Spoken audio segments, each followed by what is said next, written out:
Assalamualaikum warahmatullahi wabarakatuh. Terima kasih atas kesempatan yang diberikan kepada saya untuk membawakan materi bab 3, yaitu analisis pendapatan nasional untuk perekonomian tertutup dan dua sektor.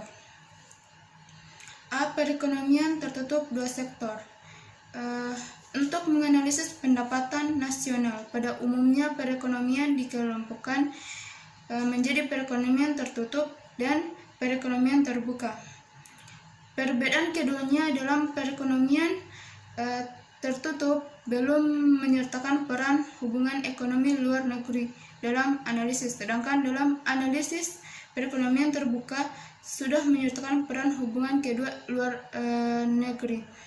Selanjutnya, dalam analisis perekonomian tertutup terbagi lagi menjadi analisis pendapatan nasional dalam perekonomian tertutup dua sektor yang belum menyertakan peran pemerintah dan analisis pendapatan nasional dalam perekonomian tertutup tiga sektor yang telah menyertakan peran pemerintah. Dalam bab ini akan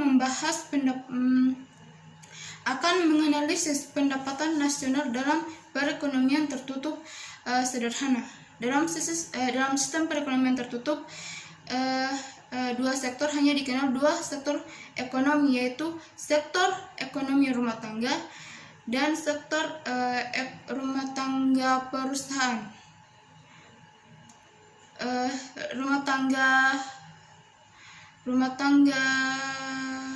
Sektor rumah tangga konsumen dan sektor rumah tangga perusahaan, yaitu sektor rumah tangga konsumen dan sektor rumah tangga perusahaan dalam setiap tahunnya akan terjadi atas pengeluaran konsumsi rumah tangga dalam kurung C dan pengeluaran investasi perusahaan dalam kurung I.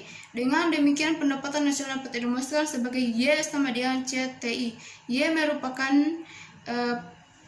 pendapatan nasional, sedangkan C pengeluaran konsumsi rumah tangga dan I pengeluaran investasi dan perusahaan.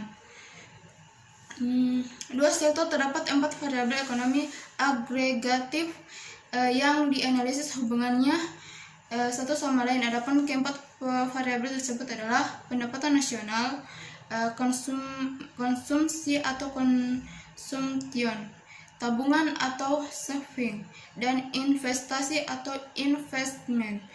Dalam analisis tersebut, variabel investasi diasumsikan sebagai variabel eksogen, yaitu besarnya investasi ditentukan oleh kekuatan yang tidak dijelaskan dalam model yang sedang dianalisis. Hubungan keempat variabel ekonomi tersebut dapat dilihat dari aspek penggunaan pendapatan dan aspek sumber pendapatan. Adapun bentuk persamaan masing-masing aspek adalah aspek penggunaan pendapatan sama dengan Y sama dengan C tambah S. Artinya pendapatan digunakan dari konsumsi dan investasi. Artinya pendapatan digunakan untuk konsumsi dan tabungan.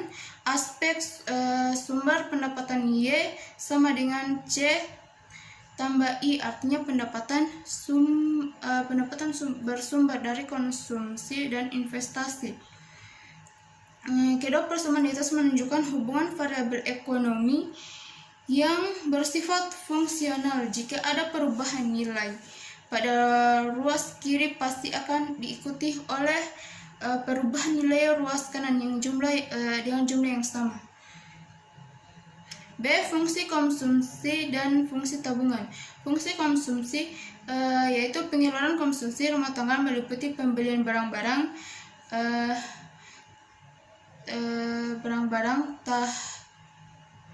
tahan seperti televisi,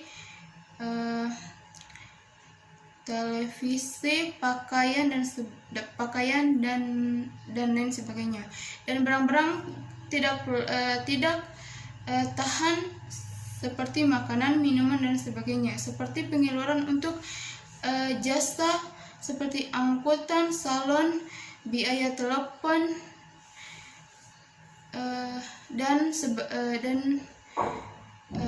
Banyak faktor yang ditentukan besar kecilnya konsumsi, namun dalam analisis kita diasumsikan besar kecilnya konsumsi ditentukan oleh besar kecilnya pendapatan nasional. Hubungan antara besar kecilnya konsumsi konsumsi dengan pendapatan nasional disebut fungsi konsumsi. Adapun bentuk fungsi konsumsi adalah C sama dengan A tambah C Y. Yang dimaksud C di sini besarnya konsumsi, sedangkan A besarnya konsumsi pada saat pendapatan nasional 0 dalam kurung konsumsi otonom. Y besarnya pendapatan nasional propensil to consume dalam kurung MPC adalah angka perbandingan antara besar perubahan konsumsi dengan besarnya perubahan pendapatan nasional yang mengakibatkan terjadinya perubahan konsumsi. MPC dapat dirumuskan dengan MPC sama dengan delta C per delta Y, dengan keterangan delta C yaitu besarnya perubahan konsumsi, sedangkan delta Y besarnya perubahan pendapatan nasional. Koefisien MPC selalu menunjukkan angka positif dengan nilai yang lebih kecil dari 1 tetapi lebih dari 0. Angka positif menunjukkan bahwa setiap kenaikan pendapatan akan diikuti dengan pertambahan konsumsi. Angka lebih kecil dari 1 menunjukkan bahwa setiap pertambahan pendapatan tidak lebih kecil dari 1 menunjukkan bahwa setiap pertambahan pendapatan tidak seluruhnya digunakan untuk konsumsi.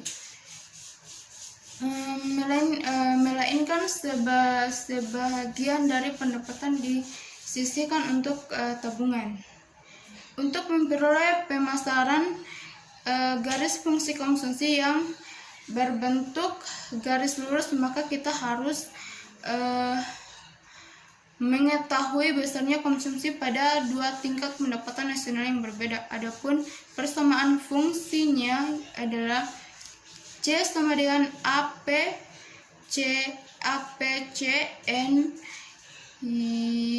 belas kurung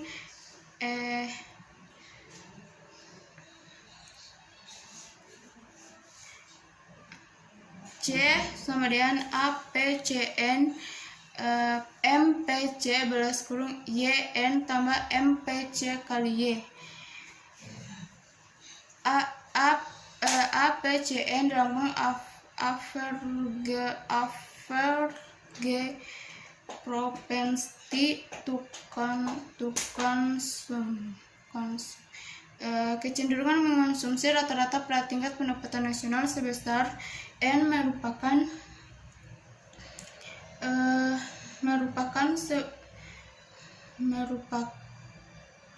merupakan perbandingan antara besarnya konsumsi dengan besarnya tingkat pendapatan nasional itu sendiri, yang dapat dirumuskan dengan C sama dengan C per Y.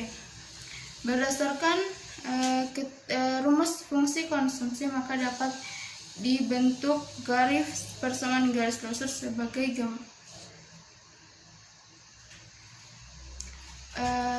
dua fungsi tabungan dalam kurung shopping function sebagaimana telah dikemukakan. Contoh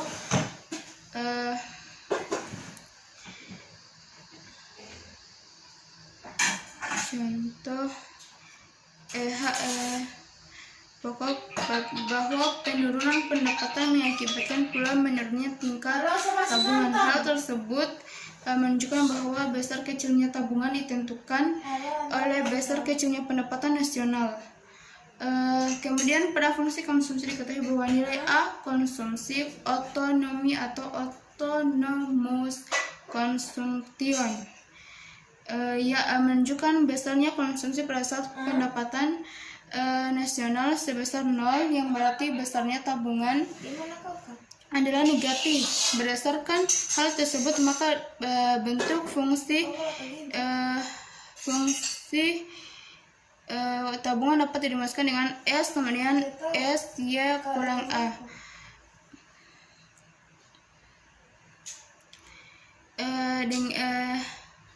Dengan keterangan S sama dengan besarnya tabungan, sedangkan S kecil marginal propensity to save, dalam kurung MPS, atau kecenderungan menabung marginal.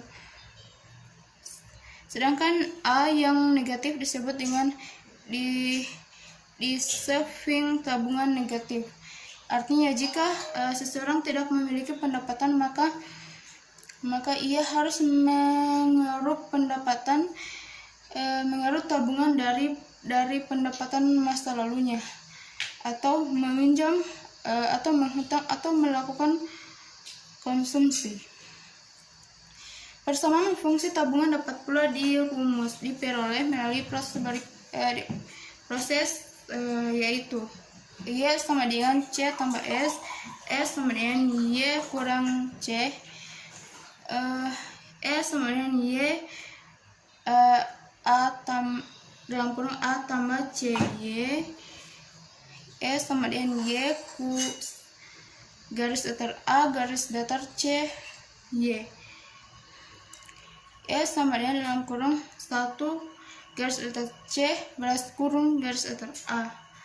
Oleh karena MPC merupakan bagian dari kenaikan pendapatan yang dikonsumsi, maka bagian yang tidak dikonsumsi merupakan bagian dari kenaikan pendapatan yang ditabung atau MPS, sehingga MPS sama dengan 1 kurang MPC, atau S sama dengan 1 kurang C, atau MPS sama dengan S delta S per delta Y. Pada fungsi dikenal istilah APC, maka dalam fungsi tabungan dikenal dengan pula istilah average propensity to save, dalam kurung APS balas kurung, atau kecenderungan menabung rata-rata, yang dapat dirumuskan dengan APS sama dengan S per Y. 3. Hubungan fungsi konsumsi dan fungsi tabungan. Pada bagian sebelumnya telah dijelaskan tentang fungsi konsumsi dan fungsi tabungan. Sekarang kita akan membahas hubungan fungsi konsumsi dengan fungsi tabungan. Untuk lebih jelasnya, hubungan kedua fungsi tersebut tampak pada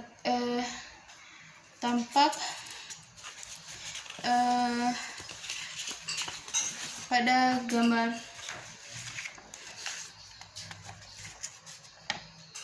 berikut.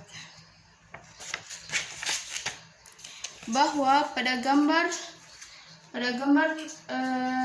di sini menunjukkan garis fungsi tabungan S sama dengan dalam kurung C kurang 1 kurang C balas kurung Y kurang A, yang dimulai dari titik negatif A, yang berarti bahwa pada saat pendapatan nasional sebesar 0, dimulai dari titik biasanya konsumsi rumah tangga sebesar A, maka akan terjadi apa yang disebut dengan saving atau tabungan negatif, sehingga nilai A dalam fungsi konsumsi akan menjadi negatif A. Dalam fungsi saving